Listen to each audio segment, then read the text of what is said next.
तीन वर्ष मध्य मलेनी 37 हाथी। नमस्कार सांगमाने, उपांत ओडिशार आउ एक नुआ भिडियो पुणी थे आपण मानक स्वागत। केन्दुझर बनखंड में 3 वर्ष 37 हाथी मृत्यु घटिला। तेबे मृत्युवरण करथिबा हाथी मानक मध्यरु सर्वाधिक विद्युत आघात बोली जनापड़ी। तेणु वर्षकु प्राय 12टी हाथी मृत्युवरण करुथिबा रिपोर्टरु जनापड़ी। जंगल में हाथींकर चलप्रचल अंचल वृद्धि जोगु हाथींको पई विपद बढ़ी जाउथिबा मत प्रकाश पाउछि। 2022-23 वर्ष में 12टी हाथींकर मृत्यु होइतिबा बेले 2023-24 रे 18टी हाथींकर मृत्यु होइछि। सेहीपरि 2024-25 रे वर्तमान सुधा 5टी हाथींकर मृत्यु घटितिबा जनापड़ी। जंगल ध्वंस जोगु जंगल में खाद्यर अभाव कारणरू हाथी माने गाँ मुहा होउचंती। गाँव में व्यापक फसल नष्ट करने सहित घरद्वार भांगुचंती।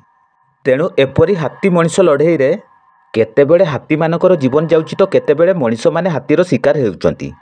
केन्दुझर जिलार 54टी स्थान में हाथी माने रास्ता पारी होई चल प्रचल करुथिबा चिन्हट करा जाइछि। तेबे केतेक स्थान में हाथी चलापथ को अवरोध करा जिबा द्वारा सेमाने अन्य रास्तार जाई विपदर सम्मुखीन होउचंती।